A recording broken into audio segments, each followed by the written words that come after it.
కదా అని చెప్పేసి భక్తుడు చెప్తున్నాడు. హల్లెలూయా. మన కన్నీటిని దేవుడు ఏం చేస్తున్నాడన్నమాట, అటునన్నిటిని కూడా సేకరించుకుంటున్నాడు. ఎవరి ద్వారా అంటే తన దేవదూతల ద్వారా. మనం కాచే ప్రతి కన్నీటిని ఆయన లెక్కిస్తూ ఉన్నాడు. ఈ రోజున నువ్వు కాచిన కన్నీటికి బదులు రాలేదని చెప్పేసి నిరుత్సాహపడవలసిన అవసరం లేదు. సమయం వచ్చినప్పుడు దేవుడు ఏం చేస్తాడనమాట, ఖచ్చితంగా నీ ప్రార్థనకు ఆయన ఆన్సర్ ఇస్తాడు. అందుకే ఎస్తేరు గ్రంథాన్ని మన బైబిల్ గ్రంథంలో పెట్టాడు దేవుడు. ఎస్తేరు గ్రంథాన్ని, ఎస్తేరు గ్రంథంలో ఇద్దరు గేట్ కాపర్లు రాజుగారిని చంపాలని చెప్పేసి ఆలోచన చేశారు. ఆలోచన చేసినప్పుడు ఈ విషయము మొర్దెకై తెలుసుకుని ఈ ఇన్ఫర్మేషన్ ఎవరికి అందించాడన్నమాట, రాణి అయినటువంటి ఎస్తేరు.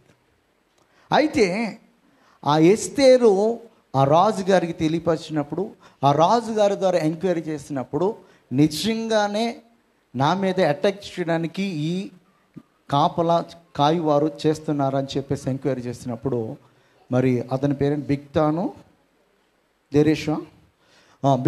దెరీష్ అన్న వాళ్ళిద్దరూ కూడా మరి రాజుగారిని చంపాలని చెప్పేసి చేసిన ప్రయత్నము కరెక్ట్ అని చెప్పేసి రాజుగారికి తెలిసింది. అప్పుడు వాళ్ళిద్దరిని చంపేసి, అయితే ఈ మంచి కార్యము మరి ఎవరి ద్వారా జరిగింది, ఎలా జరిగింది అనేది ఆ యొక్క రాజుగారి యొక్క దినచర్య పుస్తకంలో రాశారు. అయితే రాజుగారికి మేలు చేసిన వారికి రాజుగారు ఏమివ్వాలి, బహుమానం ఇవ్వాలి, అవునా కదా? మరి ఇచ్చాడు. అప్పుడు ఇచ్చుంటే రైట్ టైంలో మిస్ అయిపోయారు. హల్లెలూయా. అప్పుడు బహుమానం ఇచ్చేస్తుంటే సరైన సమయంలో రాజుగారు వీరికి ఉపయోగపడాల్సినటువంటి సమయంలో ఏమేదనమాట, ఉపయోగపడేది కాదు. కానీ మొర్దెకై నాకు బహుమానం ఇవ్వలేదని చెప్పేసి నిరుత్సాహపడుంటే, కానీ ఆ సమయంలో బహుమానం వచ్చుంటే బంగారం వచ్చేదో లేకపోతే ఏదైనా చిన్న హారం ఇచ్చేవాడేమో. కానీ సరైన సమయంలో రాజుగారికి దేవుడు గుర్తించట ద్వారా ఆ రోజున తన్ని ఘనపరిచిన విధానము, తను ఉన్నతమైన స్థితికి తీసుకెళ్ళిన విధానము, తన యొక్క స్థితిని మార్చిన విధానము మనం చూసినట్లయితే చాలా గొప్పగా ఉంటుంది. హల్లెలూయా. అందుకే దేవుని యొక్క ఆలోచనలన్నీ కూడా చాలా ఉన్నతంగా ఉంటాయి. మనం అనుకుంటాము ఈ సమయం అందే ఇస్తే నాకు బాగుండు అనుకుంటాం. కాదు, ఏ సమయం అందిస్తే మనకి బాగుంటుందో ఆయనకి తెలుసు. హల్లెలూయా.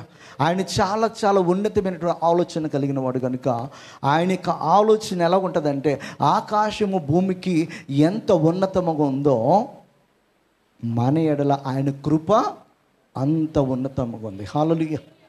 ఆయన కృప అంత ఉన్నతముగా ఉంది కనుక ఆ ఉన్నతమైనటువంటి ఆలోచన కలిగినటువంటి ఆయన ఎప్పుడు మనకి ఇవ్వాలో అప్పుడే ఇస్తాడు. ఈరోజు మనం చేసిన ప్రార్థనకు వెంటనే బదులు రాలేదని చెప్పేసి నిరుత్సాహపడి రేపటి దినమున ఇంకో దాని కొరకు ప్రార్థన చేయడం మానకూడదు. కొన్నిటికి ఇమ్మీడియట్ యాక్షన్ ఉంటుంది, కొన్నిటికి వెయిటింగ్ లిస్ట్లో పడతాయి. వెయిటింగ్ లిస్ట్లో పడినవి ఒక రోజున ఏమవుతాయన్నమాట, కన్ఫర్మేషన్ అయితే. హల్లెలూయా. ఖచ్చితంగా కన్ఫర్మేషన్ అవుతాయి. అయితే ఆ రోజు వరకు కూడా మనం ఏం చేయాలన్నమాట, ఎదురు చూడాలి. హల్లెలూయా. హోషేయ రాసినటువంటి గ్రంథంలో 12వ అధ్యాయం 4వ వచనం చదువుదాం ఒకసారి. త్వరగా తీసి త్వరగా చదివితే మనం ముందుకెళ్ళిపోదాం. యెహోవాను స్తుతించు. 12వ అధ్యాయం 4వ వచనం. హోషేయ అతడు దూతతో పోరాడి జయమొందెను. అతడు కన్నీరు విడిచి అతని బ్రతిమాలెను.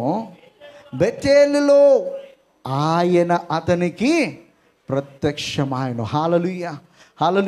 హెబ్రోను రేవులో ఎవరున్నారన్నమాట, ఎవరున్నారు? యాకోబు ఉన్నాడు. యాకోబు ఒక్కడే ఉన్నాడు. తన యొక్క భార్యలను బిడ్డలను తన సంపాదించిన యావదాస్తిని కూడా మరి అవతలకు పంపించేసేసి ఈ యువతల ఆయన ఒక్కడే మిగిలిపోయాడు. మిగిలిపోయిన ఆయన దేవుని సన్నిధిలో ప్రార్థన చేస్తున్నాడు. ఎందుకు ప్రార్థన చేస్తున్నాడంటే, ఏ అన్ననైతే మోసం చేసి దీవెనలన్నీ పొందుకుని మామ ఇంటికి వెళ్ళిపోయి ఇద్దరిని పెళ్లి చేసుకుని వారిద్దరు ద్వారా ఇంకొక ఇద్దరిని పొందుకుని ఆ నలుగురు ద్వారా 12 మందిని మగబిడ్డలను పొందుకుని ఇంకా ఆడబిడ్డలను పొందుకుని ఇంకా బిడ్డలను పొందుకుని ఈ ఆస్తితో వస్తూ ఉన్నాడు. కానీ మోసం చేసినటువంటి అన్న ఎదురు పడితే నా బ్రతికి ఏమవుతుందని చెప్పేసి భయంతో దేవుని సన్నిధిలో కన్నీరు కారుస్తాను. దేవుని సన్నిధిలో కన్నీరు కారుస్తాను. ఆ కన్నీరు కారుస్తున్నటువంటి యాకోబుకి ఎవరి ప్రత్యక్షత కలిగిందన్నమాట? దేవుని యొక్క ప్రత్యక్షత కలిగింది. హల్లెలూయా.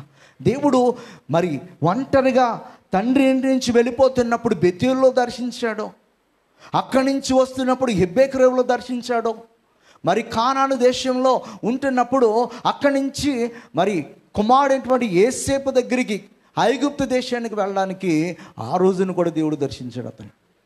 హల్లెలూయా.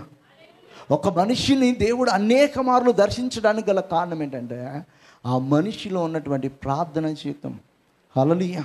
యాకోబు ప్రార్థన చేయడం మొదలు పెడితే దేవుడు తన్ని ఆశీర్వదించేంత వరకు, దేవుడు తన ప్రార్థనకు బదులిచ్చేంత వరకు కూడా విడిచిపెట్టే మనస్తత్వము లేదనమాట. ఒక అరగంట ప్రార్థన చేసి వదిలేసే మనస్తత్వం కాదనమాట. మొదలు పెట్టాడంటే ఖచ్చితంగా ఏం జరగాలన్నమాట? తను దేనికోసమైతే ప్రార్థన చేస్తున్నాడో అది తను పొందుకునేంత వరకు కూడా దేవుని సన్నిధిలో కన్నీరు కాచడం. హల్లెలూయా. కన్నీరు కారుస్తున్నటువంటి తనని దేవుడు దర్శించాడు. అక్కడ ఆ మాట ఎందుకు రాయబడిందంటే ఎవరి గురించి రాయబడలేదు, ఏ మనుషుని గురించి రాయబడలేదు, ఏ భక్తుని గురించి రాయబడలేదు. దేవునితోనూ దేవుని దూతతోనూ పోరాడి జయమొందాడు. హల్లెలూయా. నిజంగా మనుషుల మీద మనము దేవునితో పోరాడి జయమొందగలమా? ఏ విషయంలో జయం పొందాడంటే తను అనుకున్నది తను సాధించేంత వరకు కూడా దేవుణ్ణి విడిచిపెట్టాలి.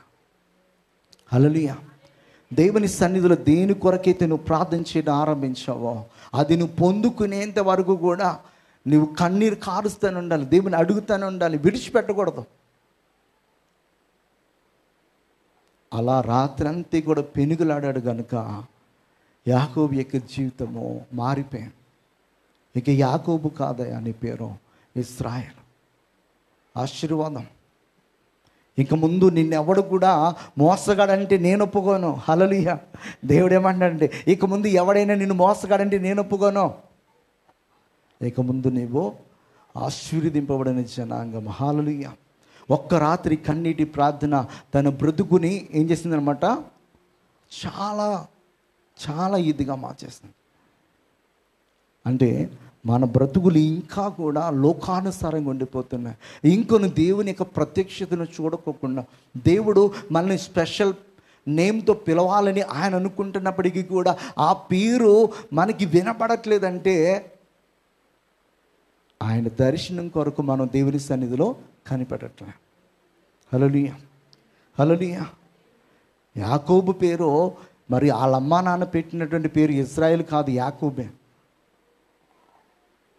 కానీ దేవుడు పెట్టిన పేరు ఇశ్రాయేలు. మనందరికీ కూడా దేవుడు ఒక పేరుతో పిలవాలని ఆశపడుతున్నాడు. హల్లెలూయా. హల్లెలూయా. ఇక్కడ కూర్చున్న ప్రతి ఒక్కరితో కూడా దేవుడు పిలవాలని ఆశపడుతున్నాడు. మనం దేవుని సన్నిధిలో మనము అలా కనిపెడుతున్నప్పుడు, అలా ప్రార్థన చేస్తున్నప్పుడు దేవునికి ఒక పేరుంది. మనం కలుగు చేస్తున్నప్పుడు, మన తల్లి గర్భంలో నిర్మించబడుతున్నప్పుడు దేవుడు ఆయన యొక్క ఆలోచన తగినట్లుగా నిర్మించుకుని మనకు పేరు పెట్టుకున్నాడు. హల్లెలూయా. గిద్యోను లాగానే కనబడుతున్నాడు. కానీ గిద్యోనులో ఎవరున్నారన్నమాట? పరాక్రమ కలిగిన బలాఢ్యుడు ఉన్నాడు. పరాక్రమ కలిగిన బలాఢ్యుడు అని పిలిస్తే ఆయన చుట్టూ చూసుకున్నాడు, ఎవరు లేరే. దేవుడు పిలుస్తుంది ఎవరన్నమాట? గిద్యోన్నే పిలుస్తున్నాడు, పరాక్రమ కలిగిన బలాఢ్యుడు అని. హల్లెలూయా. తన తల్లి గర్భంలో రూపింపబడుతున్నప్పుడు, తను పుట్టి పెరిగినప్పుడు, తన యొక్క జీవిత విధానం చూసినప్పుడు తను నిషేధింపబడిన వాడుకున్నాడు. ఎందుకు పనికిరానటువంటి వాడుకున్నాడు. అలాంటి పనికిరానటువంటి అతన్ని దేవుడు ఎలా పిలుస్తున్నాడంటే పరాక్రమం కలిగిన బలాఢ్యుడు అని పిలుస్తున్నాడు. హల్లెలూయా, హల్లెలూయా. ఈ యొక్క ఉదయకాల సమయంలో మనము దేవుని సన్నిధిలో ఎక్కువ సమయం గడిపిన కొద్దీ దేవుడు తన యొక్క ప్రత్యక్షతను కనుపరచడం మాత్రమే కాదు, కానీ తన యొక్క ఆలోచన యావత్తును మనకు తెలియపరుస్తాడు. తన చిత్తాన్ని తెలియపరుస్తాడు. తను ఏమని మనల్ని పిలవాలనుకుంటున్నాడో ఆ పేరుతో మనల్ని పిలుస్తాడు. హల్లెలూయా, హల్లెలూయా. ఇక్కడ యాకోబు రాత్రంతా కూడా దేవునితో ఏం చేశాడన్నమాట, కన్నీటి ప్రార్థన చేశాడు. కనుకనే ఆ కన్నీటి ప్రార్థన వల్ల దేవుని ప్రత్యక్షతను తను పొందుకోగలిగాడు. హల్లెలూయా. 2వ దినవృత్తాంతాల గ్రంథంలో 34వ అధ్యాయము 27 వచ్చిన చదువుదామా. 2వ దినవృత్తాంతాల గ్రంథము 34:27. నీ మనస్సు మెత్తనిదై ఈ స్థలము మీదను దాని కాపురస్తుల మీదను దేవుడు పలికిన మాటలను నీవు వినినప్పుడు నా సన్నిధిని నిన్ను నీవు తగ్గించుకొని నీ వస్త్రములు చింపుకొని నా సన్నిధిని కన్నీరు విడిచితివి గనుక నీ మనవి నేను ఆలకించుతా. ఎప్పుడు ఆలకించాడంట? కన్నీరు విడిచిచు తగ్గించుకొని ప్రార్థన చేస్తున్నప్పుడు దేవుడు అతని మనవి ఆలకించినట్లుగా మనం చూడగలం. హల్లెలూయా, హల్లెలూయా. మామూలు ప్రార్థన కంటే కన్నీటి ప్రార్థన చాలా చాలా చాలా చాలా పవర్ఫుల్ అనమాట. హల్లెలూయా. మామూలు ప్రార్థన 1 గంట చేస్తే కన్నీటి ప్రార్థన 1/2 గంట చేస్తే దీనికంటే కూడా కన్నీటి ప్రార్థన చాలా పవర్ఫుల్గా పనిచేస్తుంది. హల్లెలూయా. అలాగని చెప్పేసి ఊరకనే ఎడుతాం కాదు. హల్లెలూయా. ఆ దుఃఖం ఎలాగ ఉండాలంటే ఆత్మ చేత ఉచ్చరింప సఖ్యము కానీ మూలుగుల చేత ఆపి తండ్రికి మనం ఏం చేయాలన్నమాట, విజ్ఞాపన చేయాలి. రోమిలికి రాసిన పత్రికలో చెప్తాడు ఈ మాట. ఆత్మే మన తరపున ఏం చేస్తున్నాడన్నమాట, ఉచ్చరింప సఖ్యము కానీ మూలుగుల చేత తండ్రికి విజ్ఞాపన చేస్తున్నాడని చెప్తాడు. హల్లెలూయా, హల్లెలూయా. రెఫరెన్స్ ఎవరైనా చూస్తుంటే త్వరగా చదవండి. హల్లెలూయా. 8:26 చదువు. అటువలే ఆత్మయు మన బలహీనతలను చూచి సహాయం చేయుచున్నాడు. యాలయనగా మనము యుక్తముగా ఎలాగో ప్రార్థన చేయవలనో మనకు తెలియదు, కానీ ఉచ్చరింప సఖ్యము కాని మూలుగలతో ఆప తానే మన పక్షమున విజ్ఞాపనము చేర్చున్నాడు. హల్లెలూయా. మన తరపున ఆయన ఏం చేస్తున్నాడు అన్నమాట, విజ్ఞాపన చేస్తాడు. మనకి ఎలా ప్రార్థన చేయాలో తెలియదు, నిజం చెప్తున్నాడు. ఆ ఆత్మీయ తండ్రితో మనం ఎలా సంభాషణ చేయాలో తెలియదు. ఆత్మీయ తండ్రితో మనము ఎలాగ సంభాషణ చేయాలో ఆ ఆత్మే మనలో ఉండి ఏం చేస్తాడనమాట, మన తరపున యుక్తముగా ఎలా ప్రార్థన చేయాలో అలాగ ప్రార్థన చేయడానికి సహాయం చేస్తాడు. హల్లెలూయా, హల్లెలూయా. ఇక్కడ మరి యెషయా తన మనస్సు మెత్తనిదిగా చేసుకొని మరి ఈ స్థలం మీదను దాని కాపురస్తుల మీదను దేవుడు పలికిన మాటలో నీవు విన్నప్పుడు నా సన్నిధిని నీవు తగ్గించుకొని నీ వస్త్రమును చింపుకొని నా సన్నిధిని కన్నీరు విడిచి ప్రార్థన చేస్తావు కనుక నీ సమయంలో ఆ కీడు రానునని చెప్పేసి దేవుడు వాగ్దానపూర్వకంగా మాట్లాడుతున్నాడు. హల్లెలూయా. కీడు వస్తాదని చెప్పేసి చెప్పినప్పటికీ కూడా మరి దేవుని సన్నిధిలో కన్నీరు విడిచి ప్రార్థన చేస్తున్నప్పుడు ఆ కీడు ఆ తరంలో రాకోకుండా అది పోస్ట్ పోన్ అయ్యింది. హల్లెలూయా. దేవుని యొక్క ఉగ్రత మనపైకి వస్తుందని చెప్పేసి ఎవరైనా చెప్పినప్పుడు మన పశ్చాత్తాప హృదయంతో దేవుని సన్నిధిలో కన్నీరు కార్చి ప్రార్థన చేస్తే ఏమవుతుంది అన్నమాట, ఆ కీడు మన మీద నుంచి తొలగిపోతుంది. హల్లెలూయా, హల్లెలూయా.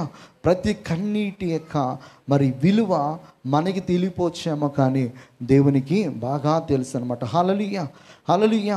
ఇర్మియా రాసినటువంటి గ్రంథంలో 14:17 వచ్చిన ఒకసారి చదువుదాం. 14:17 ఇర్మియా 14:17.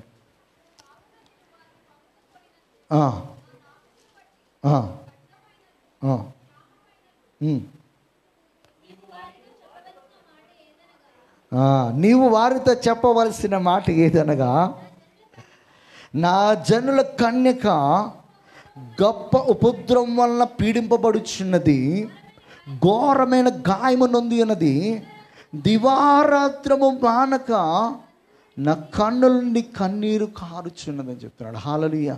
ఇశ్రాయేలు సర్వ సమాజం కొరకు ఇర్మియా కాచినట్లుగా కన్నీరు ఎవ్వరు కూడా కాచలేరు. ఇర్మియాకు ఇంకొక పేరు ఏంటనమాట, ఏడుపు గొట్టు ప్రవక్త అని, వీపింగ్ ప్రాఫిట్ అని, ఏడ్చేవాడని. అంటే ఇశ్రాయేల్ అందరిపైకి వచ్చే కీడు గురించి ప్రతిరోజు కూడా అతను ఏం చేస్తూ ఉంటాడనమాట, కన్నీరు కారుస్తాడు. తనంతా కూడా జలమైపోయినట్లుగా, తన కళ్ళంతా కూడా కన్నీళ్ళ చేత నింపబడి ఉండేవంట. హల్లెలూయా. ఉదయకాల సమయంలో దేవుని సన్నిధిలో ఉన్నటువంటి మనము కన్నీటితో మన యొక్క ముఖం కడుక్కోవాలి. దేనితో? కన్నీటితో. అంటే అంత ఇదిగా మన దేవుని సన్నిధిలో ప్రార్థన చేసే అలవాటు కలిగి ఉన్నాం. ఆ కన్నీటి ప్రార్థన దేనినైనా కూడా మన యొద్దకు తీసుకొస్తుంది, దేనినైనా తీసుకుని వస్తుంది. దేవుని చిత్తంలో ఉన్నది. హల్లెలూయా. దేన్నైనా అంటే మళ్ళీ నా కొరకు పలానా అమ్మాయిని తీసుకురా అని చెప్పేసి అంటే అలాంటివి అవో. హల్లెలూయా. భలే చెప్పాడు అన్న, చేసేద్దాం వచ్చేద్దాం అనుకోండి. దేవుని చిత్తానుసారంగా మీరు ఏది అడిగినా కూడా దేవుడు ఇస్తాడు. హల్లెలూయా. అది నీ శక్తికి మించిందైనా, నీ ఊహకు మించిందైనా, ఇది నాకు జరగదు, నాకంత క్యాపబిలిటీ లేదు, నాకంత ఎబిలిటీ లేదు, నాకంత జ్ఞానం లేదు అని అనుకున్నప్పటికీ కూడా దేవుడు దాన్ని ఇస్తాడు. హల్లెలూయా. దేవుని చిత్తానుసారంగా మీరు ఏది అడిగినా కూడా అని ఇస్తాడు. హల్లెలూయా. అడగమన్నాం కదని చెప్పేసి ఆస్తులన్నీ అడగకూడదు అన్నమాట. హల్లెలూయా. హల్లెలూయా. ఇక్కడ ఇర్మియా దేవుని యొక్క సంకల్పం బట్టి తన ప్రజలు బాగుండాలని చెప్పేసి ప్రతిరోజు కూడా కన్నీరు కారుస్తాను. నిజంగా చెప్పాలంటే ఇర్మియా వలన కొంతవరకు వాళ్ళు కాపాడబడ్డరేమో, లేకపోతే ఇంకా ఇంకా సర్వనాశనం అయిపోయేవారు. దేవుని యొక్క వర్తమానం తెలుసుకుని వారికి హెచ్చరిక చేస్తున్నప్పుడు వారిలో కొందరైనా దేవుని యొక్క మాట విన్నారేమో. అందుకే వారిలో కొంతమందిని సజీవులుగా దేవుడు బబులోను దేశానికి తీసుకుని వెళ్ళాడు. సజీవులుగా తీసుకుని వెళ్ళడం మాత్రమే కాదు, కానీ అక్కడ వాళ్ళు అభివృద్ధి చెంది ఆ యొక్క జనరేషన్ తర్వాత ఇంకో జనరేషన్, థర్డ్ జనరేషన్లో మరలా అక్కడి నుంచి దేవుడు ఎక్కడ తీసుకొచ్చాడనమాట, యెరూషలేం తీసుకొచ్చాడు. వాళ్ళే కదా. జెరుబ్బాబెలు ఏ తరము? మూడో తరము. యెకొన్యాకు పుట్టినటువంటి మూడో తరం. అందరు నాకు కథలు అని చెప్తున్నారు. హల్లెలూయా. చాలాసార్లు చెప్తా ఉంటాను, మీరు గుర్తుంచుకోరు. మీరు మత్తయి సువార్త 1వ అధ్యాయంలో ఆదాము ఎవరికి అన్నాడు, ఆదాము తర్వాత ఎవరంటే ఇలా 14 తరాలు ఉంటాయి కదా. చివరి 14 తరాల మొదటి వచ్చిన చదవండి, అక్కడ మీకు అర్థమవుతుంది. హల్లెలూయా.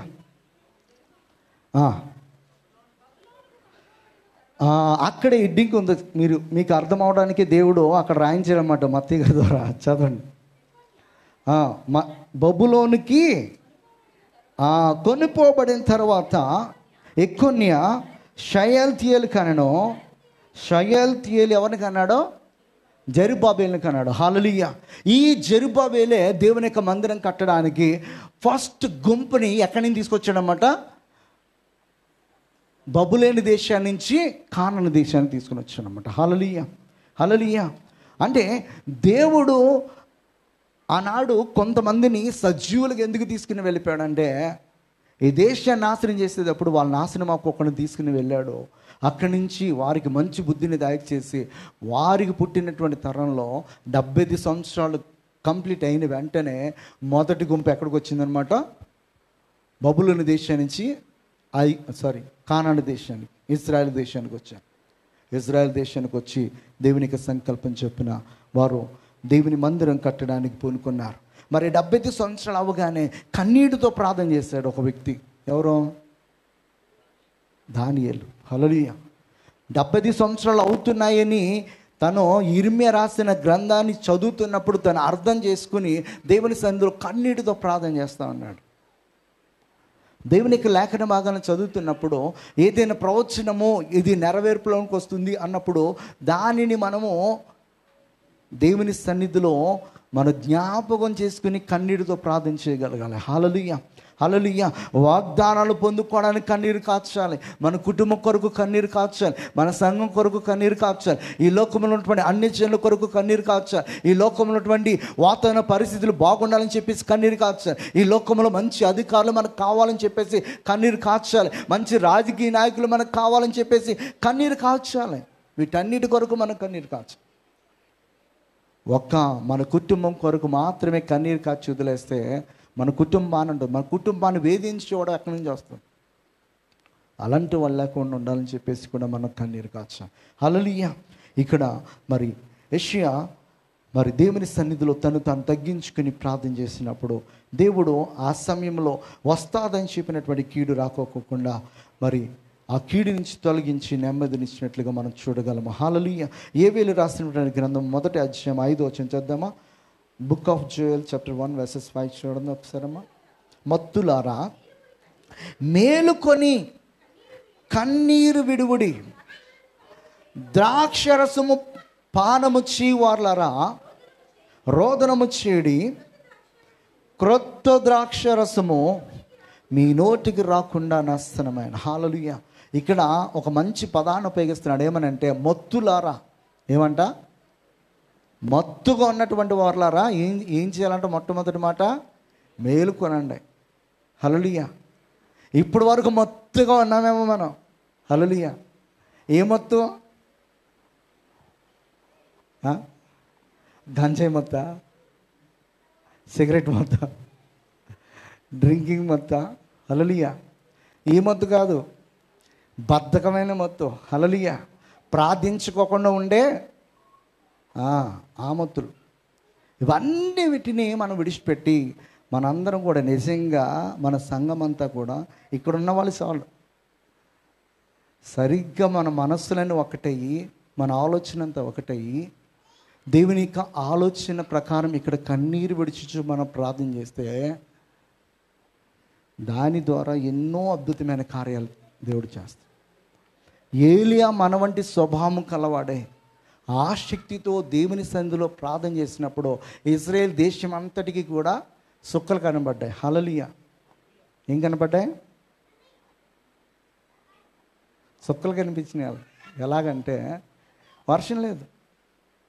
3.5 సంవత్సరాలు ఒక మనిషి యొక్క ప్రార్థన మేరకు దేవుడు భూమి మీద చుక్క వర్షం పడుకోకుండా కార్యం చేశాడు. 5 నెలల పైన అయిపోయింది ఇక్కడ వర్షం పడి. ఇక్కడ వర్షం పడి అంతకాలమైంది. కానీ ఎంతమంది ఉన్నామో పందుల గుంపులా ఉన్నాం. హల్లెలూయా.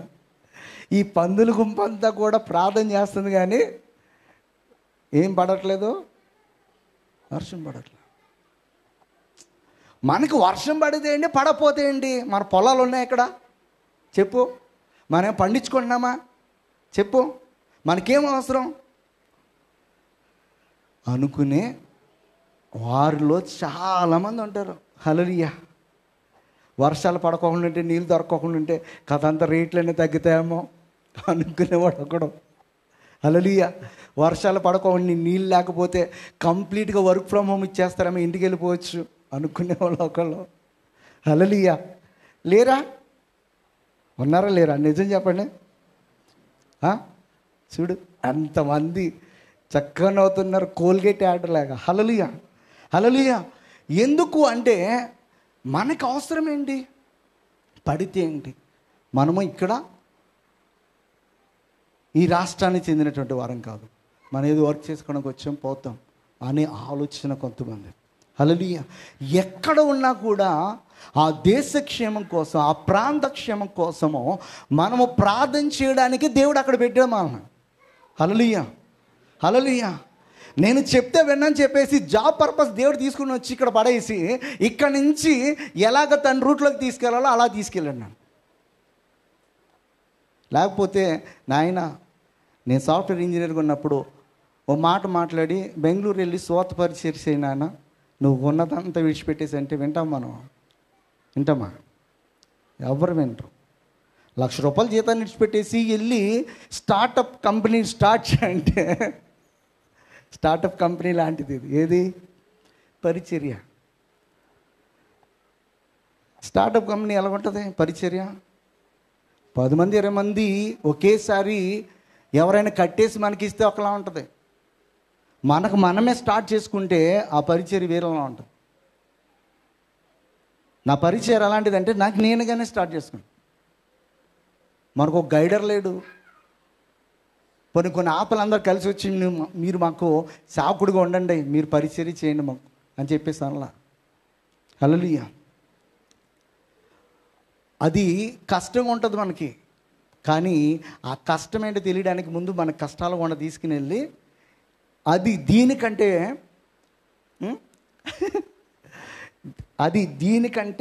కష్టంగా ఉండేటట్లు చేస్తాడు.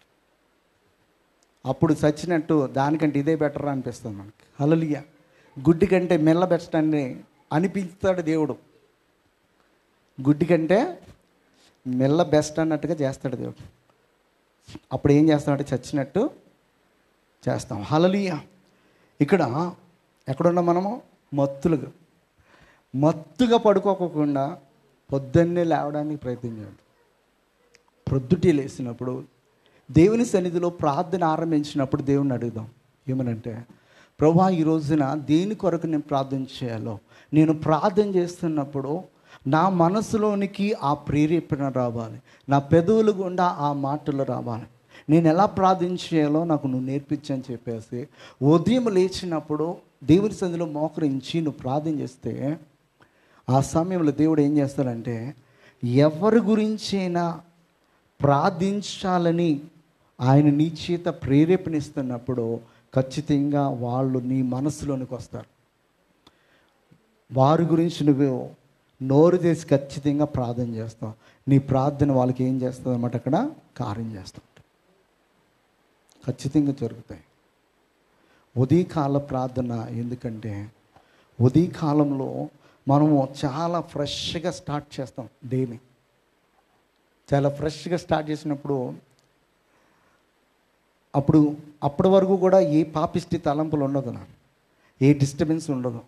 ఆ డిస్టర్బెన్స్ లేనప్పుడు మనము దేవునితో చాలా చక్కగా గడపడానికి అనుకూలమైనటువంటి సమయముగా ఉదయకాలం ఉంటుంది.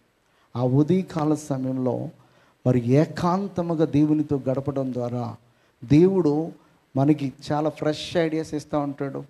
అలాగే తన చిత్తాన్ని తెలియపరుస్తాడు.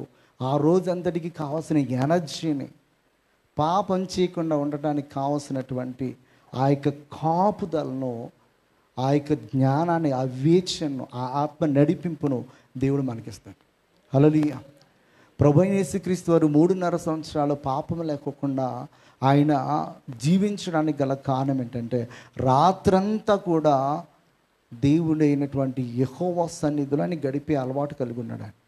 అందుకే కొన్ని చోట్ల ఏముంటుంది, మార్కు రాసిన సువార్త 1:35, ఇంకనూ రాత్రి ఉండగానే ఆయన అరణ్యమునకు కొనిపోయి అక్కడ ఏం చేస్తానన్నమాట? ప్రార్థన చేస్తూ ఉన్నాడు. పెందల కడన లేచి ఇంకను చాలా చీకటి ఉండగా బయలుదేరి అరణ్య ప్రదేశమునకు వెళ్ళి అక్కడ ప్రార్థన చేయొచ్చును. హల్లెలూయా.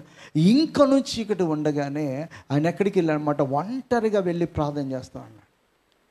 ఇంకా హెబ్రీయులకు రాసిన పత్రికలో మీరు చదివినట్లయితే ఆయన శరీరధారి ఉన్న దినాలలో చెప్తాడనమాట. 5వ అధ్యాయం అనుకుంటా, 5వ అధ్యాయము చదవండి ఒకసారి. 5-6 అధ్యాయంలో 5-7 చదువు. శరీరధారి ఉన్న దినములలో మహారోదనముతోనూ కన్నీళ్లతోనూ తన్ను మరణము నుండి రక్షింపగలవానికి ప్రార్థనలు యాచనలు సమర్పించి భయభక్తులు కలిగి ఉన్నందున ఈయన అంగీకరింపబడాలంటే ఏం చేశాడనమాట? ఆయన ప్రార్థన చేశాడు, యాచనలు ఉన్నాయి, కన్నీరు కాచాడు, భయభక్తులు కలిగి జీవించాడు. పరిశుద్ధుడిగా జన్మించినటువంటి ఆయన, పుట్టుకలో పాపము లేనటువంటి ఆయన, తన జీవిత దినములు ఎక్కడ కూడా పాపం చేయనటువంటి ఆయనే ప్రార్థనలు, యాచనలు, భయభక్తులు కలిగి జీవిస్తేనే కానీ తప్ప తండ్రి చేత అంగీకరింపబడలేదంటే ఇంకా మన యొక్క జీవితాలు ఎంతవరకు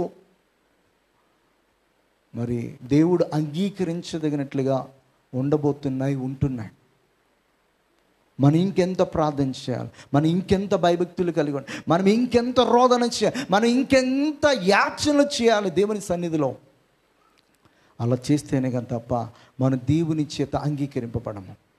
హల్లెలూయా, హల్లెలూయా. ఎందుకు ఈ మాటలు చెప్తున్నానంటే, ప్రతిరోజు కూడా నీ కుటుంబ క్షేమం కొరకు, సంఘం ఉన్నటువంటి బిడ్డల ప్రతి ఒక్కరి అవసరత కొరకు, ఉద్యోగం లేని బిడ్డలు ఉన్నారా వారందరి పేర్లు నువ్వు రాసుకో. వివాహం కోసం ఎదురు చూస్తున్నారా వారందరి పేర్లు రాసుకో. మొదటి 2-3 రోజులే నీకు గుర్తురావు, తర్వాత ప్రార్థన చేస్తున్నప్పుడు నువ్వు కళ్ళు కూడా తెరవసరలే, అందరి పేర్లు వారి యొక్క అవసరతలు అన్నీ కూడా ఏమవుతాయి అనమాట, ఆటోమేటిక్గా వస్తూ ఉంటాయి. నీ సంఘ క్షేమం కొరకు నువ్వు ప్రార్థించి, నీ కుటుంబస్తుల క్షేమం కొరకు ప్రార్థించి, నీ బంధువుల క్షేమం కొరకు ప్రతిరోజు ప్రార్థించి, ఇంకా రక్షణ పొందుకున్నటువంటి బిడ్డల కొరకు ప్రార్థించి, ఈ రాష్ట్ర క్షేమం కొరకు ప్రార్థించి, ఇప్పుడు జరగబోతున్న ఎలక్షన్స్ కొరకు ప్రార్థించి, రాబోతున్న దినాల్లో ఈ రాజ్యాంగము సరిగ్గా అమలు పరిచే విధముగా దేవుడు వారికి బుద్ధిని దాయిచ్చాలని ప్రార్థించి, మత కల్లోలు జరగకోకుండా ప్రార్థించి, వాతావరణ పరిస్థితులు మంచిగా ఉండాలని చెప్పేసి ప్రార్థించి, ఆర్థిక పరిస్థితులు అందరికీ కూడా బాగుండాలని చెప్పి ప్రార్థించి, ఎన్ని ప్రేయర్ రిక్వెస్ట్లు ఉంటాయంటే చాలా ఉంటాయి. కానీ ఉదయకాల సమయంలో ప్రార్థన చేసేటప్పుడు దేవుని సన్నిధిలో మొట్టమొదటిగా మనం ఆరంభించాల్సింది ఏంటంటే, దేవా ఈ దినము దేని కొరకు నేను ప్రార్థించాలి, ఆ విషయమే నేను భారముగా ప్రార్థించడానికి నా హృదయాన్ని దయచేయ, అటువంటి ఆత్మ నడిపింపు నాకు దయచేయ అని చెప్పేసి దేవుని సన్నిధిలో మనం అడిగి ప్రార్థన చేస్తే దేవుడు మనకి ఆ భారాన్ని ఇస్తాడు. ఆ భారంతో మనం ప్రార్థన చేస్తున్నప్పుడు దేవుడు ఖచ్చితంగా అద్భుతమైన కార్యాలు మన జీవితంలో చేస్తాడు. హల్లెలూయా, హల్లెలూయా. ప్రార్థన చేసి గనుక ఒక్కసారి వీక్ అవడం మొదలు పెడితే స్లోగా మనకి తెలియకోకుండానే మన ఎద్దుకు వచ్చిన ఆశీర్వాదాలు అన్నీ కూడా వెనక్కి వెళ్ళిపోతూ ఉంటాయి. ఎందుకు ఈ మాటలు చెప్తానంటే, ప్రార్థన వల్ల నీ ప్రాకారం కట్టబడుతుంది, ప్రార్థన వల్ల శత్రువైనవాడు లోపలికి రాడు, ప్రార్థన వల్ల మరి పయనించి రావాల్సిన ఆశీర్వాదాలు అన్నీ కూడా నీ ఎద్దుకు వస్తాయి. ఒకరోజు ప్రార్థన మానేస్తే ఎఫెక్ట్ తెలియదు, కానీ అదే కంటిన్యూ చేస్తే కొద్ది రోజులు ఖచ్చితంగా ఆ ఎఫెక్ట్ అనేది తెలుస్తుంది. ఈరోజు బాగా తినేసాం, ఒక్కరోజు తినకపోతే పెద్ద ఎఫెక్ట్ తెలుస్తుందా? అలాగ కొన్ని రోజులు తినకోకుండా ఉంటే జాయిగా కాలు, చెయ్య, పొట్ట ఇవన్నీ తగ్గుకుంటూ వస్తాయి. హల్లెలూయా. ఒకరోజుకి తేడా తెలుస్తుంది మనుషులో. ఏంటి చిక్కుపోతున్నాం, సరిగ్గా తినట్లేదా అని చెప్పేసి అడుగుతారు లోపల వచ్చి. ఇది భౌతికంగా. ఆత్మికంగా కూడా సేమ్ అదే పొజిషన్ అండి. ఒక్కరోజు మన ప్రార్థన మానేస్తే తేడా తెలియదు, కానీ అదే కంటిన్యూ చేస్తే కొద్ది రోజులకి ఖచ్చితంగా తేడా తెలుస్తుంది అనమాట. మరి అటు విధంగా మనం వండుకోకుండా ప్రతిరోజు కూడా కన్నీటితో దేవుని సన్నిధిలో ప్రార్థన చేయడం ద్వారా దేవుడు అనేకమైన కార్యాలు మన జీవితంలో చేస్తాడు. యాకోబు రాసిన పత్రిక 4:8-9 చదవండి, ముగించేద్దాం, ఇక అయిపోయింది. దేవుని యొద్దకు రండి, అప్పుడు ఆయన మీ యొద్దకు వచ్చును. పాపులారా మీ చేతులను శుభ్రపరచుకొనుడి, దీమనస్కులారా మీ హృదయములను పరిశుద్ధపరచుకొనుడి, వ్యాకులపడుడి, దుఃఖపడుడి, ఏడువుడి, మీ నవ్వు దుఃఖమునకును మీ ఆనందమును చింతకునకు మార్చుకొనుడి. హల్లెలూయా. ఇక్కడ చెప్తున్నాడు యాకోబు, చాలా స్పష్టంగా చెప్తున్నాడు. మొట్టమొదటిగా ఎక్కడ రావాలన్నమాట, దేవుని ఎద్దుకు రావాలి. వచ్చి ఏం చేయాలంట, ఆయన మన ఎద్దుకు వస్తాడు. పాపులారా మీ చేతులను ఏం చేయాలంటున్నాడు, శుభ్రం చేసుకోవాలి. దేవుడు మనతో మాట్లాడాలంటే మన దేవుని సన్నిధానికి వచ్చి కడుక్కోకుండా ప్రార్థించకూడదనమాట.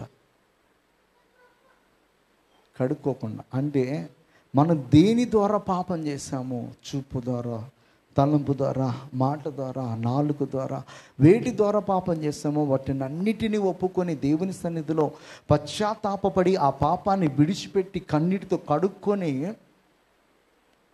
దేవుని సన్నిధిలో మనము గడుపుతున్నప్పుడు అప్పుడు వస్తాడనమాట. హల్లెలూయా, హల్లెలూయా. మన బిడ్డల్ని ఆడుకోవడానికి వెళ్ళి వాడు నాన్న చెత్తగా అన్నీ అంటించుకుని వస్తే వెంటనే ఎత్తుకునే వాళ్ళు ఎంతమంది అమ్మా? ప్రేమ ఉండదా? ప్రేమ ఉంటుంది. ప్రేమ ఉన్నా కూడా ఏమడ్డొచ్చింది అక్కడ? ఏమడ్డొచ్చింది? కొంపు. ఏమడ్డొచ్చింది? కొంపు అడ్డొచ్చింది. వాడు తిరిగి అన్నిటిని అంటించుకుని వచ్చాడు కనుక మొట్టమొదటిగా ఏం చేయాలన్నమాట? వాడు వాష్రూమ్కి వెళ్ళి ఆ మురికి బట్టలు తీసేసి చక్కగా సబ్బుతో స్నానం చేసి అప్పుడు మన ముందరకు వచ్చినప్పుడు ముద్దాడతాం. హల్లెలూయా, హల్లెలూయా. మనమే ఇన్ని చేస్తే దేవుడు ఎన్ని చేయాలి?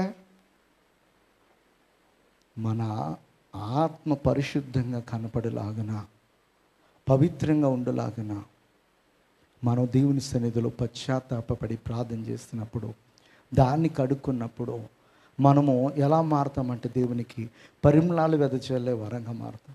అప్పుడు దేవుడు మనతో మాట్లాడడానికి ఇష్టపడతాడు, మన ఎద్దుకు రావడానికి ఇష్టపడతాడు. మన సొంత ఫ్రెండ్ అయినా, సొంత వాళ్ళైనా, రక్త సంబంధికులైనా, వాళ్ళు ఏదైనా బురదలో పనిచేసి వచ్చారంటే వాళ్ళ దగ్గరికి మనం వెళ్ళాం. ఎప్పటి వరకు అంటే వాళ్ళు మరలా నీట్గా తయారయ్యి మన దగ్గరికి వచ్చేంతవరకు. దేవుడు మన ఎద్దుకు రావాలంటే మనం మన ఆత్మలో కపటం లేని వారంగా, పరిశుద్ధముగా, పవిత్రముగా దేవునికి మనము ఇష్టమైన రీతిగా మరల్చబడినప్పుడు దేవుడు మన ఎద్దుకు వస్తాడు. ఇక్కడ యాకోబు స్ట్రైట్గా అని చెప్తున్నాడు, అప్పుడు ఆయన మీ ఎద్దుకు వచ్చును. పాపులారు మీ చేతులను శుభ్రం చేసుకొనుడి, మనుష్యులారా మీ హృదయములను పరిశుద్ధపరచుకొని వ్యాకుల పడండి, దుఃఖపడండి, ఏడవండి, మీ నవ్వు దుఃఖమునకు మీ ఆనందం చింతకు మార్చుకొనడి అని చెప్పేసి చాలా స్పష్టంగా చెప్తున్నాడు. హల్లెలూయా. ఎందుకు ఈ మాట నేను చెప్తున్నా అంటే మన ప్రార్థన ద్వారా దేవుడు మరి గొప్ప కార్యాలు చేయాలన్నా, పోయిన వాటిని మరలా తిరిగి తెచ్చుకోవాలన్నా, అయిపోయిందిరా బాబు నా పని అనుకున్నది మరలా ఆరంభం అవ్వాలన్నా, దానికి అంతటికి కూడా కారణం ఏంటనమాట? ప్రార్థన. హల్లెలూయా, హల్లెలూయా. ప్రార్థన వల్లనే మన పయనం. హల్లెలూయా. ప్రార్థన లేనిదే మనకి పరాజయం. హల్లెలూయా, హల్లెలూయా. మరి ప్రపంచ స్వార్థికుడైనటువంటి బిల్లీ గ్రహాం గారు కూడా ఆయన యొక్క మరి స్వార్థకు ఇంత ప్రబలం అవ్వడానికి కారణం ఏంటి అని చెప్పేసి ఆయన అడిగినప్పుడు, మరి కొన్ని సీక్రెట్స్ చెప్పండి మాకంటే, సీక్రెట్ 1 ప్రార్థన, సీక్రెట్ 2 ప్రార్థన, సీక్రెట్ 3 ప్రార్థనే. హల్లెలూయా. ఆ సీక్రెట్ అంతా ఏం లేదు, ప్రార్థనే. ఇన్ని లక్షల ముందు నేను నిలబడడానికి ప్రార్థనే, ఇన్ని లక్షల ఆత్మలను దేవుని కొరకు సంపాదించుట అనేది ప్రార్థనే, ఇన్ని సంవత్సరాలు బ్రతికగలగానంటే ప్రార్థనే, ఇంత ఎనర్జెటిక్గా పనిచేస్తున్నానంటే ప్రార్థనే, ఇంత కృప నా మీదకి వచ్చిందంటే ప్రార్థనే. హల్లెలూయా, హల్లెలూయా. అంటే ప్రార్థన ఎంత ప్రాముఖ్యమైనదో ఆలోచించండి. హల్లెలూయా. ఎందుకు చెప్తున్నా అంటే మన సంఘంలో చాలా చాలా అవసరం ప్రార్థన. యవనస్తులందరూ కూడా నిజంగా కన్నీరు కాస్తే మన యొక్క సంఘం ద్వారా ఇప్పుడు జరిగే పరిచయం ఇంకా అభివృద్ధి చెందటం మాత్రమే కాదు, కానీ ఈ దేశాన్ని కదిలించగలిగే కృప దేవుడు మనకిస్తాడు. హల్లెలూయా. ఒక ఏలియాకు ఒక దేశాన్ని ఇస్తే మరి ఇక్కడ ఎంతమంది ఏలియాలు ఉండాలి? హల్లెలూయా, హల్లెలూయా, హల్లెలూయా. మరి అట్టి విధంగా దేవుడు గొప్ప కార్యాలు చేయడం మన ప్రార్థన ద్వారా చేస్తాడు. అందరూ కూడా ఆయన దృష్టికి ఒక్కలాగానే కనబడుతున్నాం, అందరూ సమానులే. ఏలియా ఒకటి ప్రార్థన చేస్తే ఏలియా ప్రార్థన ఆలకిస్తాను, మిగతా వాళ్ళు ప్రార్థన ఆలకించని చెప్పేసి దేవుడు ఎక్కడ చెప్పట్లే. ఏలియా వలె మనం కూడా ప్రార్థన చేస్తే, సమూయేలు వలె మనం కూడా ప్రార్థన చేస్తే, మోషే వలె మనం కూడా ప్రార్థన చేస్తే, యేసుక్రీస్తు వలె మనం కూడా ప్రార్థన చేస్తే, పంపబడిన అపోస్తల వలె మనం కూడా ప్రార్థన చేస్తే, వాడిని ఎలాగైతే ఘనముగా వాడుకున్నాడో దేవుడు మనల్ని కూడా అంతే ఘనముగా వాడుకుంటాడు. హల్లెలూయా, హల్లెలూయా. అయిపోయింది అన్నది కూడా మరలా తిరిగి తెచ్చుకోగలిగే కెపాసిటీ దేనికి ఉందన్నమాట? ప్రార్థనకు ఉంది. హల్లెలూయా. హిజ్కియా జీవితం అయిపోయింది అని ప్రవక్త చెప్తున్నాడు. కానీ హిజ్కియా గోడ వైపు తిరిగి ప్రార్థన చేస్తే ఇంకా అవ్వలేదు, ఇంకా 15 సంవత్సరాలు ఆయుష్కాలం ఉందని చెప్పి దేవుడు అయిపోయింది అనుకున్న చోట ఆరంభమయ్యేటట్లు చేస్తాడు 15 సంవత్సరాలు. హల్లెలూయా, హల్లెలూయా. ఎందుకు ఈ మాటలు చెప్తున్నానంటే, అయిపోయిందని ఎవరైనా నీ గురించి అంటే అది ఆరంభముగా నువ్వు చేసుకోగలగాలి. హల్లెలూయా. దేవుడు నీ యొక్క ప్రార్థన ఆలకించి నీకు సమాధానం ఇస్తాడు ఆయన. కానీ నువ్వు చేయాల్సింది ఏంటంటే, నీ చేతులు శుభ్రం చేసుకోవాలి, నీ హృదయాన్ని శుభ్రం చేసుకోవాలి. నీకు 2 విధాల తలంపులోంచి నువ్వు బయటికి రావాలి. ఏలి అంటున్నాడు, ఎంతవరకు మీరు 2 తలంపుల మధ్య ఉంటారో. ఏలి అంటున్నాడు ఏమనంటే, మీరు బయలు దేవతను ఆరాధిస్తున్నారు, ఇటు యెహోవా దేవుని కూడా ఆరాధిస్తున్నారు. ఎంతవరకు ఇలాంటి 2 తలంపుల మధ్య ఉంటారు? ఈ 2 తలంపుల నుంచి మీరు బయటికి రావాలి అని చెప్పి యెహోవాయే దేవుడు అని చెప్పేసి రుజువుపరిచి వారిని ఆ 2 తలంపుల నుంచి బయటకు తీసుకుని వచ్చాడు. హల్లెలూయా. 2 తలంపుల మధ్య ఉంటే దేవునికి ఇష్టం కాదు. అందుకే ప్రాణ గ్రంథంలో కూడా అదే అంటున్నాడు, నువ్వు వెచ్చగా నుండు, చల్లగా నుండు, కానీ నునువెచ్చని స్థితిలో ఉండదు. నునువెచ్చని స్థితిలో ఉంటే నేను కాండించి ఉంచు, నేను ఉమ్ము వేస్తానని చెప్తున్నాడు. హల్లెలూయా. ఉదయకాల సమయంలో మనం నేర్చుకోవాల్సింది ఏంటంటే, మనము 2 విధాలుగా ఉండకూడదు, 2 తలంపుల మధ్య ఉండకూడదు, 2 విధాల వ్యక్తిత్వాలు మనలో ఉండకూడదు. పాపము, పరిశుద్ధత 2 కూడా ఒక దాంట్లోనే ఇముడ్చుకున్న వారంగా ఉండకూడదు. అలా వండుకోకుండా దేవునికి మన హృదయాన్ని ఇచ్చినప్పుడు, ఆ 2 తలంపుల మధ్య నుంచి బయటకు వచ్చినప్పుడు, ఆ మనస్కత్వం నుంచి మనం బయటకు వచ్చినప్పుడు దేవుడు మన జీవితంలో ఆశ్చర్యకార్యాలు చేస్తాడు. హల్లెలూయా. 2 కొరింథీయులకు రాసిన పత్రిక 7వ అధ్యాయము 10-11 వచ్చిన చూద్దాం ఒకసారి. ముగించేది అయిపోయింది. దైవ చిత్తానుసారమైన దుఃఖము రక్షణార్థమైన వారు మనస్సును కలుగు చేయను. ఈ మారు మనస్సు దుఃఖమును పుట్టించదు. హల్లెలూయా. దైవ చిత్తానుసారమైనటువంటి దుఃఖం అంటే ఏం చేస్తుందంట? రక్షణార్థమైన మారు మనసును తీసుకొస్తుంది. హల్లెలూయా. మళ్ళీ ఎప్పుడు దుఃఖం వస్తుందంటే, పశ్చాత్తాపము మళ్ళీ వస్తున్నప్పుడు, మనం చేసిన పని బట్టి దేవుని సందులో మనం ఒప్పుకొని పశ్చాత్తాపడుతున్నప్పుడే ఆ దుఃఖం వస్తుంది. మనం నిజంగా ఒప్పుకున్నప్పుడు వాటిని విడిచిపెట్టాలనే ఆలోచన మనకు వస్తుంది. వాటిని విడిచిపెట్టినప్పుడు మనం అందులో నుంచి బయటకు వస్తాం కనుక చాలా రిలాక్స్ అవుతాం అన్నమాట. చాలా రిలాక్స్ అవుతాం. కన్నీటి ప్రార్థన శరీరానికి ఆత్మకి రెండిటికి మేలు చేస్తుంది. శరీరానికి చేసే మేలు ఏంటంటే, మీరు కన్నీటి ప్రార్థన చేసినప్పుడు, ప్రార్థన చేసిన అనంతరము మీ మైండ్ అంతా ఎలా ఉంటుందంటే చాలా రిలాక్స్డ్గా ఉంటుంది, చాలా ఫ్రీ అయిపోయినట్టు ఉంటుంది. ఎందుకు ఫ్రీ అవుతామంటే, మనం చేసిన ప్రార్థన ఖచ్చితంగా దేవుని ఎద్దకు వెళ్ళి దేవుడికి సహాయం చేస్తాడు. ఆ నమ్మకం వస్తుంది. ఎప్పుడంటే మనం పశ్చాత్తాపంతో దేవునితో మాట్లాడినప్పుడు, కన్నీరు కాచి ప్రార్థన చేసినప్పుడు ఖచ్చితంగా అనుభూతి వస్తుంది.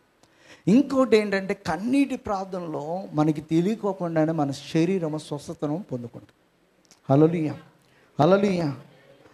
ఇంకా నేను అబ్జర్వ్ చేసింది ఏంటంటే, నాకు సైనస్ ప్రాబ్లం ఉంది. నేను ఎక్కువగా కన్నీటి ప్రార్థన చేసినప్పుడు నాకు ఈ సమస్య అనేది ఉండదు, చాలా వరకు ఉండదు. ఆ కన్నీటి ప్రార్థనలో బయటికి వెళ్ళాల్సిన ఇక్కడి నుంచి వెళ్ళిపోతూ ఉంటాయి. హల్లెలూయా. మొత్తం పోతూ ఉంటాయి. శరీరము స్వస్థత పొందుకుంటుంది, ఆత్మ కూడా ఏమవుతుందంటే పరిశుద్ధపరచబడుతూ ఉంటుంది. ఆత్మ పరిశుద్ధపరచబడుతున్న కొలది శరీరం ఆటోమేటిక్గా ఏమవుతుంది అనమాట, స్వస్థత అనమాట. ఈ 2 కూడా ఒకేసారి జరిగితే ఎప్పుడంటే కన్నీటి ప్రార్థన ద్వారా. ఈ 2 మనకి జరిగితే నువ్వు ఎవరి కోసం ప్రార్థన చేస్తున్నావో ఆ మనవులన్నీ కూడా దేవుడు ఆలకించి వాటిని అన్నిటినీ కూడా ఏం చేస్తానమాట, అనుగ్రహిస్తాను. ఎన్ని మేలు ఉన్నా చూడండి. హల్లెలూయా. రోజు ఒక్కసారైనా కన్నీటి ప్రార్థన చేయడానికి ఏం చేయాలి, ప్రార్థన చేయాలి. కఠినంగా ఉన్న మొక్కలైనా సేపు ఆడవడానికి ప్రయత్నం చేద్దాం. ఎక్కడ? దేవుని సన్నిధిలో. దేవుని సన్నిధిలో ఏడిస్తే మనుషుల ముందు ఏడ్చే పరిస్థితి దేవుడు రానివ్వడు. హల్లెలూయా, హల్లెలూయా. అది మనుషుల ముందు ఏడ్చామనుకో, దేవుడు ముందు ఎప్పటికీ కూడా ఏడ్చే మనస్సు కూడా రాదు. హల్లెలూయా. దేవుని ముందు ఏడ్చేవాడు మనుషుల ముందు ఏడవడు. మనుషుల ముందు ఏడుస్తున్నాడంటే వాడికి అలవాటు ఏం లేదనమాట, ఏం లేదు. దేవుని ముందు ఏడ్చే అలవాటు లేదు వాడికి. హల్లెలూయా, హల్లెలూయా. ఇంకొక మాట 126 కీర్తనలో 5వ వచనం చెప్తాడు, కన్నీళ్ళు విడిచి విత్తువాడు సంతోషంతో ఏం చేస్తాడంట, పంటకు వస్తాడు. హల్లెలూయా. కనుక కన్నీటి ప్రార్థన మనకి ఎన్ని మేలుని తెస్తుందంటే దేవుని ప్రత్యక్షతను మనకి కనుపరుస్తుంది. రెండోదిగా మనం చూస్తున్నట్లయితే కన్నీటి ప్రార్థన మరి వ్యర్థముగా పోకుండా దేవుని యొద్ద నుంచి ఏం తీసుకొస్తుంది అనమాట, సమాధానం తీసుకొని వస్తుంది. కన్నీటి ప్రార్థన పోయింది అనుకున్న దాన్ని కూడా మరలా ఏం చేస్తుంది అనమాట, తిరిగి తీసుకుని వస్తుంది. హల్లెలూయా. కన్నీటి ప్రార్థన ద్వారా మన హృదయము కంప్లీట్గా ఏమవుతుంది అనమాట, మార్పు చెందుతూ ఉంటుంది. హల్లెలూయా. కన్నీటి ప్రార్థన మన జీవితానికి సంతోషాన్ని తీసుకుని వస్తుంది. హల్లెలూయా, హల్లెలూయా. ఇవి ఆత్మికంగా అంటే శరీరానుసారంగా ఇంకా చాలా బెనిఫిట్స్ అనేవి కన్నీటి ప్రార్థనలో ఉన్నాయి. హల్లెలూయా. కన్నీరు కాచి నువ్వు దేన్నైతే అడుగుతున్నావో, అది ఉద్యోగ విషయమా, నీ వివాహ విషయమా, గర్భఫల విషయమా, ఇంకా ఏదైనా కొనాలని ఆశపెడుతూ దేవుని అడుగుతున్నావా, దేవుడు ఖచ్చితంగా ఒక రోజున ఇస్తాడు, ఖచ్చితంగా ఇస్తాడు. రాసి పెట్టుకో, జరుగుతుంది ఖచ్చితంగా. నువ్వు దేవుని సన్నిధిలో హృదయపూర్వకంగా యథార్థంగా కన్నీటితో ప్రార్థన చేసిన ప్రతి ప్రార్థన ఆయన ఆలకించి మనకు సమాధానం చేస్తాడు. ఈ మాటలు నిన్న తర్వాత రోజు కన్నీటి ప్రార్థన చేస్తానని ఒక తీర్మానం తీసుకోండి. హల్లెలూయా, హల్లెలూయా. సంఘక్షేమం కొరకు, నీ కుటుంబ క్షేమం కొరకు, ఈ రాష్ట్ర క్షేమం కొరకు, మరి అలాగే దేశ క్షేమం కొరకు, మనం పరిపాలించే నాయకుల కొరకు, అధికారుల కొరకు, ప్రతి సేవకుని కొరకు, సేవకుని కుటుంబం కొరకు, ప్రతి సంఘం కొరకు, దేవుని యొక్క స్వార్థ ఈ దేశమంతా కూడా విస్తరించాలని చెప్పేసి ప్రతిరోజు కూడా మనము భారం కలిగి ప్రార్థించండి. చేద్దామొద్దా? ఏదో చెప్పబోతాన్ని ఏమనుకుంటాడా? హల్లెలూయా. నిర్ణయం తీసుకోండి, చెయ్యండి, ఖచ్చితంగా చేయండి. ఎదుటి వాళ్ళ గురించి మనం ప్రార్థన చేసినప్పుడు మన అవసరతలన్నీ దేవుడు తీరుస్తాడు. మా కోసం మేము చేసుకునే ప్రార్థన ఎంత ఉంటుందో తెలుసా? 2 సెకండ్లో 3 సెకండ్లో ఉంటుంది. మా కోసం మేము చేసుకున్న ప్రార్థన ఒక్కో రోజైతే గుర్తే ఉండదు. మేము వేరే వాళ్ళ కోసమే ప్రార్థన చేస్తాం ప్రతిరోజు కూడా. మాకు అదే అలవాటు. దేవుడు నాకు నేర్పించిందే అది. ఎందుకు చెప్తున్నట్టు ఈ మాట ప్రతి ఒక్కరు కూడా గమనించండి. ఈ దేశ క్షేమం కోసము మనం ప్రార్థించవలసిన వారమే ఉన్నాం. సంఘక్షేమం కోసము ప్రార్థించవలసిన వారమే ఉన్నాం. అన్ని విషయాల కొరకు మనం ప్రార్థించబద్దులమే ఉన్నాం. కనుక ప్రతిరోజు గుర్తుపెట్టుకుని ప్రార్థించేద్దాం. మరి నెక్స్ట్ వీక్ నుంచే గొప్ప కార్యాలు మన సంఘంలో జరగాలని చెప్పేసి మనం ప్రార్థించేద్దాం. అటువంటి ప్రార్థన మనస్సు దేవుడు మనందరికీ కూడా అనుగ్రహించునుగాక. ఆమేన్. ప్రార్థన చేసుకుందాం. మహాపరిశుద్ధుడు, మహోన్నతుడు, సర్వాధికారి, సర్వశక్తిమంతుడైన దేవానికి వందనాలు ఇస్తా. నేను ఆమృతండి ఏకమధ్యాహ్న కాల సమయంలో మరొకసారి నీ మందిరాభరణంలో స్తుతించుటకు, ఆరాధించుటకు, ఘనపరుచుటకు, నిన్ను మహిమపరుచుటకు మాకు ఇచ్చిన అవకాశమునికి వందనాలు. దేవామృతండి దినాన నేను కొన్ని విషయాలు ప్రభు ప్రార్థన గురించినటువంటి ఆ యొక్క ప్రాధాన్యత గురించి, నేను ఆ ప్రార్థన వల్ల కలిగే మేలుల గురించి ప్రభా నీ సందులో నేను ఇంతవరకు ధ్యానించుకున్నాం దేవా. ఇంతవరకు నేను ఇక్కడ కూర్చున్న వారిలో ప్రార్థన అలా చేస్తే దేవుడు ఇంత గొప్ప కార్యాలు చేస్తాడా అని ప్రభువా తెలియనటువంటి వారు ఈ రోజు నుంచి మొదలుపెట్ట. తెలిసి కూడా నైనా మరి తండ్రి బద్ధకస్తులుగా, సోమరులుగా, మొత్తులుగా ఉన్నవారు కూడా నైనా ఈ రోజు నుంచి మొదలు పెట్టాలి నాయన. నా యొక్క ప్రభా నైనా సంఘములో ప్రభా నైనా మీరు నాకు ఇచ్చినటువంటి ఈ మీ బిడ్డలందరూ కూడా నైనా ప్రతిరోజు కూడా కన్నీరు కార్చడం ద్వారా నైనా అనేక కఠినాత్మలు మార్చబడాలి ప్రభా, అనేక వ్యభిచారులు మార్చబడాలి, అనేక మంది త్రాగుబోతులు మార్చబడాలి, అనేక మంది విగ్రహారాధకులు మార్చబడాలి, అనేక మంది లోకస్తులు నేను అమృతాన్ని నీకు సమీపస్తులుగా మార్చబడాలి ప్రభా. అటువంటి గొప్ప కార్యం, అటువంటి ప్రార్థన జీవితం ప్రభా నేను ప్రతి ఒక్క బిడ్డ కూడా ప్రభా నేను కలిగి ఉండి నీలో ఆనందించుటకు సహాయం దయచేయమని వచ్చిన ప్రతి ఒక్క బిడ్డని కూడా నీ యొక్క ప్రభా ఆపచేత నింపి నడిపిస్తాను నమ్మొచ్చు. యేసుక్రీస్తు నామములో ప్రార్థన జ్ఞాపన అడిగి పొందుకున్న మా ప్రియ పరలోకపు తండ్రి. ఆమేన్. హల్లెలూయా.